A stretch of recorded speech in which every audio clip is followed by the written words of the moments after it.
Okay, now for question 2, we've looked at question 1.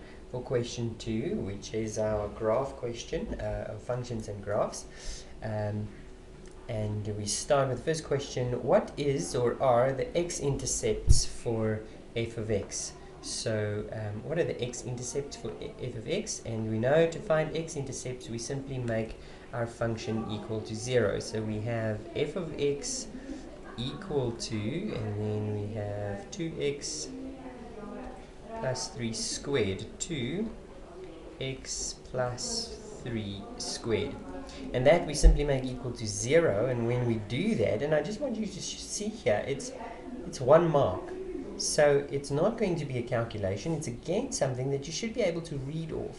Now, when will this function be equal to 0? Well, when x is equal to negative 3. Okay? In other words, it's already factorized. You don't have to multiply out and then factorize. It's already factorized, and all you're doing is making that equal to 0. There's two factors, the same factors. When you make it equal to 0, you get negative 3. So it's something you should be able to read off immediately. If Lx represents the vertical distance between the two functions, so there's two functions. Lx is the vertical distance between the two functions. Find an equation for Lx in standard quadratic form.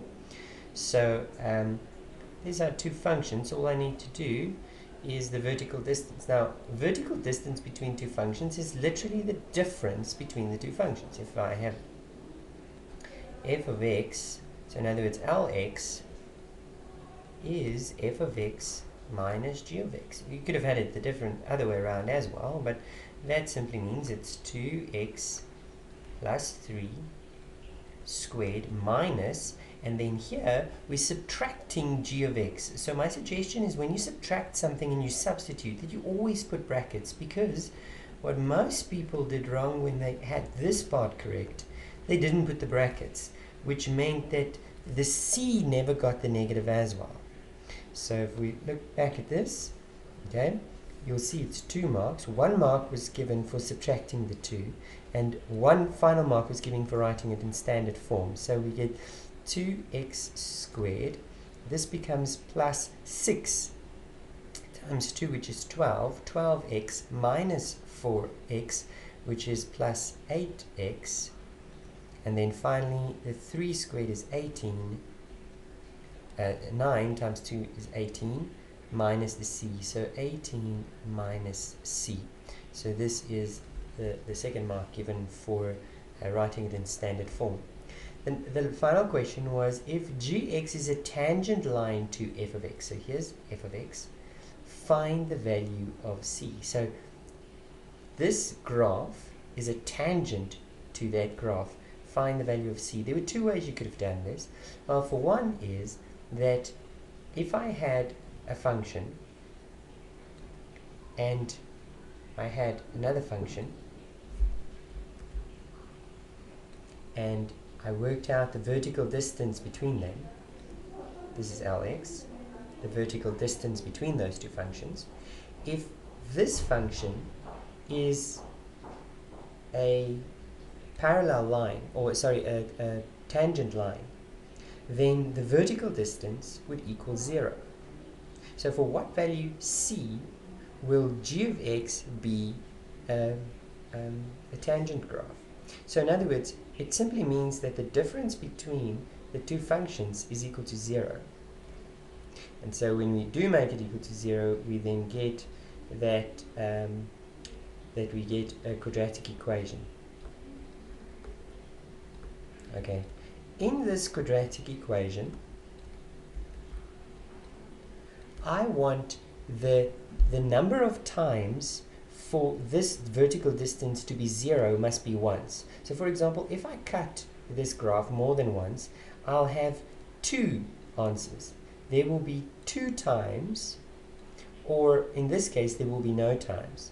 So it's all about the number of solutions, actually the nature of roots of this equation. How many solutions will I have for this equation to equal 0, for the distance between the two graphs to have 0? I want one solution. In other words, I want my b squared minus 4ac to be equal to 0. I want there to be a single solution, and that is when the nature of roots, or the discriminant, is equal to 0. So b is, so it's 64, since b is 8, minus 4 times 2 is 8, and then in c is not just this c, but all of the values that doesn't have an x coefficient, or x is not an x term or x squared term. So this is 8 times 18 minus c. Okay, and that must equal to 0. So when I simplify this, I get that 8 times 18 minus c is equal to 64, which means 18 minus c is equal to 8. Just divide both sides with 8, and so c is equal to 10. Okay, an alternative way you could have done this is, since we know that this graph is a tangent line to that graph, okay, we know that the derivative of this one must have the same gradient as that one at a certain point. Okay, so if we take the derivative of this one, which is f of x is equal to 2x squared plus 12x plus 18, when is the derivative of this equal to the gradient of the straight line? Okay, so in other words, the derivative of this is 4x plus 12. When will that have the same gradient as the straight line? So it's all of these points that has different gradients.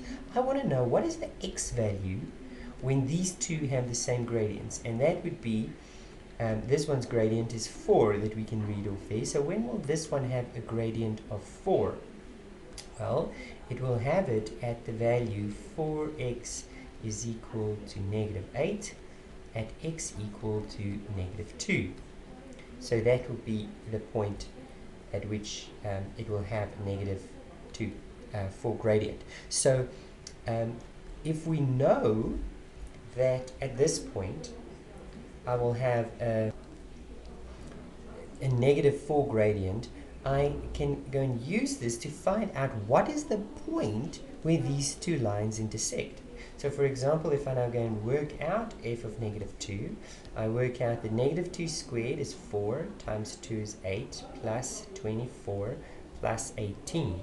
Okay, so 24 plus, 8 plus 24 is 32 plus 18 is 50. So at f negative 2, the y value is 50. So if I now take this exact point, the point negative 2 comma 50, this must be a point that's on both of the graphs, because it's the point where this graph has a gradient of 4 and this graph has a gradient of 4, and it's the point where they are tangent. And so if I now go and substitute that into my f of into g negative 2, I must also get 50. So g of negative 2 must give me 50, and so since g is equal to 4 times negative 2 plus c, I get a different value. So in substituting f with negative 2, that will give me this point. It will give me the y value. So I have the x point where the two graphs have the same gradient, is at x negative 2. Now I want the y value, and the reason why I want the y value is because if I have this graph, this function for x plus c, I have one parameter left to solve. If I have one parameter left to solve, I substitute a point. So what I want is another point on this graph, and how I can get it is by just getting the tangent point. Where are the two graphs tangent? Well, they're tangent where the gradient is 4, and the gradient is 4 when x is negative 2. How will I get the y value? I'll substitute it into the known function. So the known function is this one. So if I put a negative 2 into this function, I get negative 2 plus 3, which gives me positive 1. Positive 1 squared is 1. 1 times 2 is 2. So f of negative 2 is just 2. And then when I then have the point negative 2, comma 2 is a common point on both graphs. That is the tangent point. So if I substitute negative 2 into my function here, I get negative 2 plus c is equal to 2. And then if I solve, this is negative 8. When I add it to the other side, I get 10. So there is another method of solving the second part of this question, or this question 2.1.3. Okay, the next question, in this one, we're given the graphs of two functions. The first one is what looks like a fairly complex parabola, but it is in turning point format. So this is P and that is Q, which represents the turning points. And then G of x is a hyperbola, and they are sketched below. What are the coordinates of D, the turning point of F? So again, you'll see it's 2 marks. Usually your low marks is something that you can really read off, or your first question in a set of questions, usually the simpler question, so you can just read it off, and you should be able to read off the turning point from here. So this is x minus p. P is the x value of the turning point, q is the y value. So the turning point is 3 over 2 semicolon negative 25 over 4, and you can see this is positive 3 over 2 negative 25 over 4, which is about 6 1/4. What is the equation for the vertical asymptote of G? So here's G. His vertical asymptote is the asymptote that lies like this, and we can read the vertical asymptote is the value that x may not have, and we can immediately see x may not equal 0. So what is the equation? Because that was what was asked. What is the equation of the vertical asymptote? The answer would be x equal to 0. Next is determine the coordinates of G and H. So G and H would be the intercepts of this parabola. When we have x minus 3 over 2, 3 over 2, when we want to find intercepts, we simply make the expression equal to 0. That gives us the x-intercepts. And so again, this is not necessary that you multiply it out. The moment you have your this square, this x, this format, you can just solve the bracket with the square, because when you do that, you can take the square root on both sides, and so it solves very easily. 3 over 2, when I take the square root on this side, don't forget your plus minus, that's what's going to give you 2 answers, 5 over 2. And so that gives us x is either 5 over 2 is 2.5, 3 over 2 is 1.5, so it's either 2.5 plus 1.5, which gives me 4, or it is 2.5 minus, it's negative 2.5, sorry, negative 2.5 plus 1.5, which gives me x is equal to negative 1. So, very important, they ask me, determine the coordinates. Your answer is not finished until you've given the coordinates. Remember that. Write it on the front of your paper so that you can go back to that. That is 4 for x and 0 for y, and this would be coordinate for h. And G would be the coordinate negative 1 semicolon 0. That's the coordinates and what you got your final mark for. Find the x values of the points of intersection of A, B, and C. So there's A is an intersection, B is another intersection, and C another intersection. So we get points of intersection by equating the two graphs that we're given. So in other words, we were given x minus 3 over 2 squared minus 25 over 4 is equal to negative 12 over x. That was what we were given, and then when we want to solve this, we must multiply everything with the denominator. So our denominator is 4x, or the common denominator, so it's 4x, that gives me x minus 3 over 2 squared minus, when I multiply this with 4x, the 4's cancel and I get 25x. When I multiply this with 4x, the x's cancel and I multiply negative 12 with 4, so that's negative 12 and 4 is negative 48. Okay, and this is then the equation that that I need to go and solve now further onwards, and it will probably be best, but let me just have a look here. Is there anyone that I already know the point of? No, 6 marks, so it's probably going to be a lot of work. So let's just go ahead and do the lots of work. So when I multiply this out, which might have been helpful if I did that in the previous step, but let's say I haven't. So I have x, multiply these, gives me negative 3 over 2 plus 3 over 2, gives me just 3, negative 3x. 3 over 2 times 3 over 2 is positive 9 over 4. Okay, and then I'm going to multiply in the 4x, so that's going to get rid of this 4, so, which is great. Minus 25x plus 48 is equal to 0.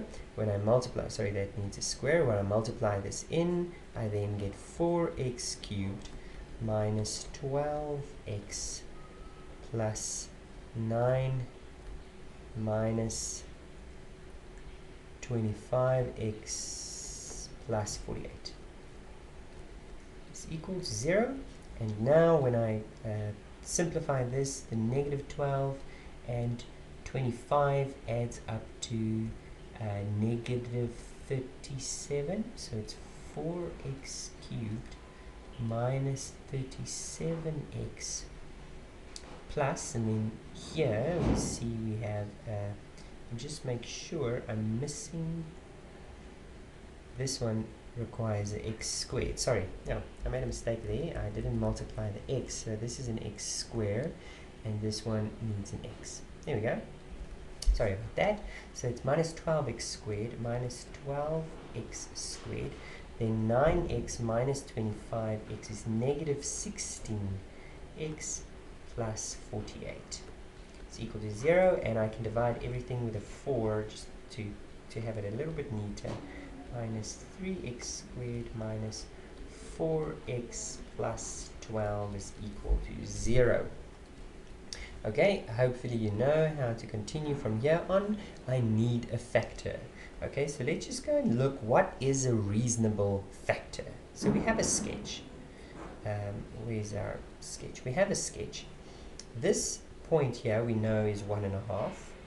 Okay, so it might be reasonable to try the point 2, because we know that this is 1.5 turning point. So let's try the point 2. Okay, if we try 2 here, we get 8 cubed minus 3 times 4, so that's 12, minus 8 plus 12, and we see that works nicely. You could have tried plus and minus 1, wouldn't have worked, because we can see already here that here's positive 1. This point here, the y-intercept, that's negative 1. So plus and minus 1 would have been silly to test. Okay, it would have not worked, definitely, if we just use our sketch wisely. So the next one would be plus and minus 2. And again, minus 2 might be 1. Positive 2 might be another one. So I think both of them in the end ends up being 1. But now, after we've done that, I like the K method. So I know that x minus 2 is a factor, because x equal to 2 is a solution. So x minus 2 is a factor. So I have somehow I've got ax squared plus bx plus c left. I know that negative 2 times my c must give me 12. Okay, so it must be negative 6 here at the back. Okay, I know that x times x squared gives me the x cubed. So there's something here in the middle, and that's why we call it the K method. There's something here in the middle that I'll need to figure out. What would the middle term be? What I do know is that when I multiply x, so in other words, when I multiply the first term and the middle term, that gives me kx squared, and I multiply another one with x squares, will be these two, so minus 2x squared. This must give me the value that I have with my x squared, the negative 12x. Okay, so that must give me negative 12x squared. Okay, so that then means that k must be, that seems a little bit, no, sorry, not 12, negative 3. Sorry about that, the negative 3x. Now that must mean that k is negative 1. Okay, so because negative 1x squared minus 2x squared, that's what's going to give me negative 3x squared. So that gives me the x minus 2 x squared minus x minus 6. Now, of course, there's at least two other methods. You could do long division or synthetic division to get your coefficient. I love the K method. It's called a method by inspection, and it's my preferred method. But long division is something that always works. Now we can continue to factorize this. This is obviously x plus 2, x minus 3 is equal to 0. So here's the x coordinates. X is 2, x is negative 2, or x is positive 3. Okay, and we can then see it makes sense. This is therefore 2, positive 3, and negative 2. Okay, next we're given that hx is the log of base 3 x. Give the equation for the inverse of h in the form. Now, hopefully you know this, and once again, you'll notice the mark allocation is 1. It's something you should know. It's not something you should go and calculate. You should know that if I have y is equal to 3 to the power of x, then the inverse of that is, the inverse function is log 3x. You should know if I have y to the power any base with exponent, then the inverse of that, this is not really correct notation, forgive me, but just to be quick, the inverse notation is simply the same base in the logarithm x. So this should be common knowledge. It should be a free mark and some time saved because you know this. Now, if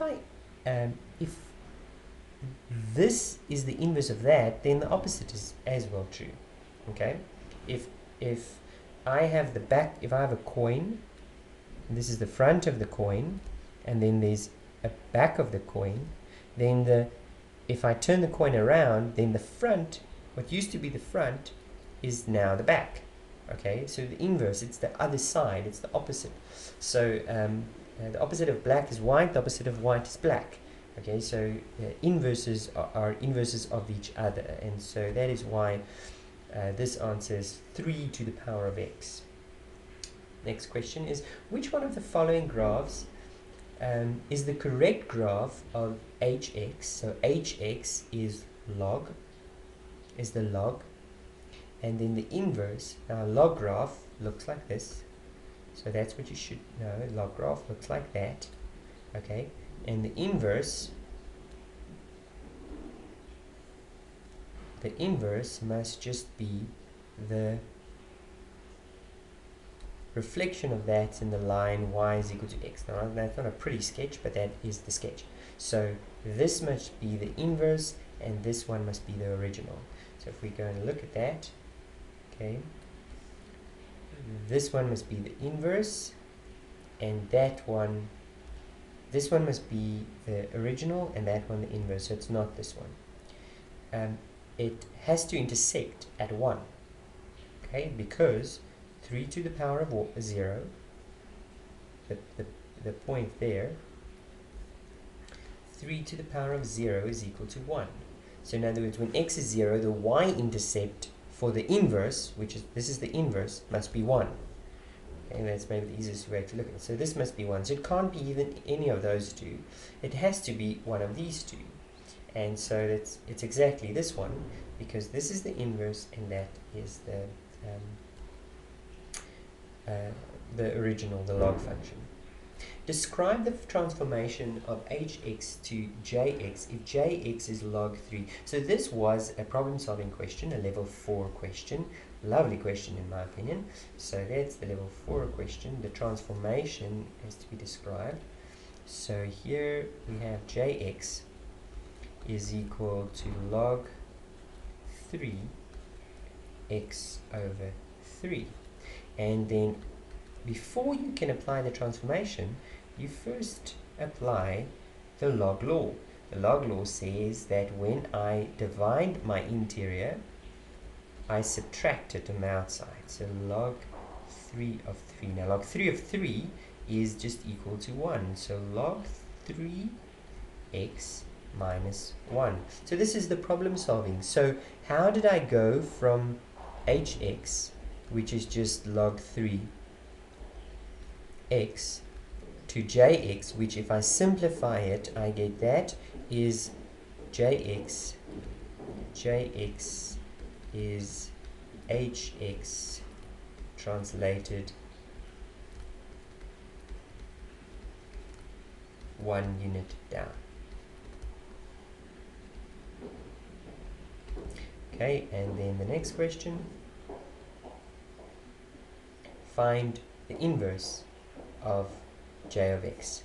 So the inverse of j of x is, now however you want to do it, so you can either use this expression, but let's say you didn't know how to do that, use the original, and to find the inverse we just swap x and y. So x is now here and y is now there, and all I need to do is solve for y. And so to solve for y, I'm going to first get rid of the log by changing it into exponential form. So 3 to the power of x is equal to y over 3. And then just multiplying both sides with a 3 gives me 3x times 3, or I might want to write it as 3 times 3x, or I can write it as 3x plus 1. So this is really, it is a complex procedure. It was considered a complex procedure, but a very easy complex procedure because it's a simple two-step procedure. For 1, swap x and y. 2, solve for y. Okay, and this is again in just 27 minutes solving, doing 29 minutes of work. So not 29, 29 times 1.2 is equal to 34. So even with explanations, I'm able to do them all. So what is my point? Why am I showing you this? I'm showing you this because obviously I know how to do the solutions. I'm not following the memo. I'm doing the solutions from the paper. But I know what approach I can use for a solution. I mean, for this one, I even did 2 solutions. So for some of them, I even did more than 1 solution. So yes, I don't have to think about questions. But at the same time, you also shouldn't think about certain questions. This one you shouldn't think about. You should save your time in answering this. This would save you at least a minute if you immediately knew, well, when will this one be 0? When x is negative 3. There's no calculation needed. Okay? Even this one, if you knew that the distance, vertical distance between 2 graphs is simply subtracting the graphs, writing that down wouldn't take you 2 minutes and 20 or 12 seconds. It will take you 30 seconds. Okay? The same here. What are the coordinates of D? Again, 2 marks that you would be able to do within 10 seconds, just writing down. So in knowing your theory, you are saving time. Certain questions, especially look at their mark allocation. And on the low marks, you should be saving time because it's usually just something you can write down. Similar here, do you notice? Okay, yes, on something that counts 6 marks, you're probably going to spend some time, but you can also save time there. It's on the difficult questions like describing this transformation, that doesn't look familiar to you. That might not look familiar to you. But it's on these questions we should spend some time thinking. But don't waste your time thinking here. Okay? Rather move on. And if you come to the end and you see, well, I had 35 minutes to do this question. I still have 5 minutes left because of the time I saved. Now I can spend doing this. For the next 5 minutes, I'm going to focus on this question before I move on. You could even move on with the whole question paper. And when you're finished, come back to these questions which you couldn't do. And your mind would have unconsciously thought about the solution anyway. But that's another approach. So thank you for watching this video. In the next one, we'll do question